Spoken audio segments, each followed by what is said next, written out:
Assalamualaikum warahmatullahi wabarakatuh. Kami dari kelompok 9 akan mempresentasikan menyusun rencana pelaksanaan pembelajaran atau RPP. Saya Ani Nurhidayah dan teman saya Elok Siska Oktaviana. Apa itu RPP? Rencana pelaksanaan pembelajaran atau RPP adalah pegangan seorang guru dalam mengajar di dalam kelas. RPP dibuat oleh guru untuk membantunya dalam mengajar agar sesuai dengan standar kompetensi dan kompetensi dasar. Selanjutnya adalah prosedur RPP. Yang pertama, mencantumkan identitas, terdiri dari nama sekolah, mata pelajaran, kelas, semester, standar kompetensi, kompetensi dasar, indikator, dan alokasi waktu. Yang kedua, merumuskan tujuan pembelajaran, output atau hasil langsung dari satu paket kegiatan pembelajaran. Contoh, kegiatan pembelajaran mendapat informasi tentang sistem peredaran darah pada manusia, maka tujuan pembelajaran boleh salah satu atau keseluruhan tujuan pembelajaran. Yang ketiga, menentukan materi pembelajaran.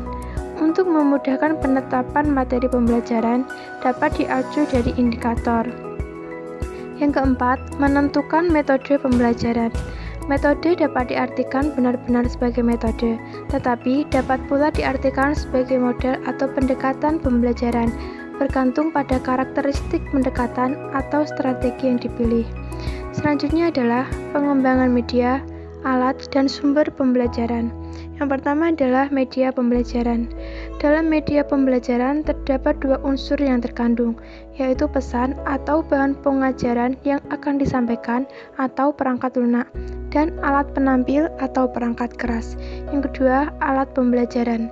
Kata kunci dalam memahami alat peraga dalam konteks pembelajaran adalah nilai manfaat. Dalam arti segala sesuatu alat yang penyampaian, pengembangan, dan pemahaman informasi atau pesan pembelajaran. Ada istilah lain dari alat peraga ini, di antaranya sering disebut sebagai sarana belajar, dapat menunjang keefektifan dan efisiensi. Yang ketiga, sumber pembelajaran.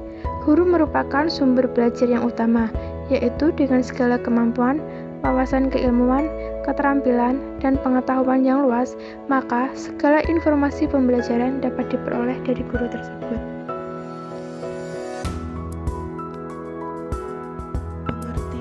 Evaluasi pembelajaran.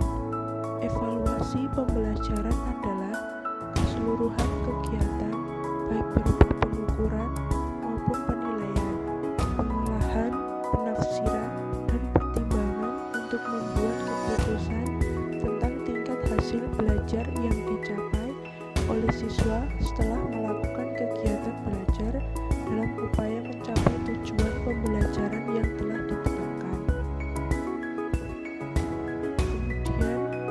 Fungsi evaluasi pembelajaran. Yang pertama, fungsi normatif, berfungsi sebagai perbaikan sistem pembelajaran. Yang kedua, fungsi diagnostik, berfungsi untuk mengetahui faktor siswa dalam proses pembelajaran.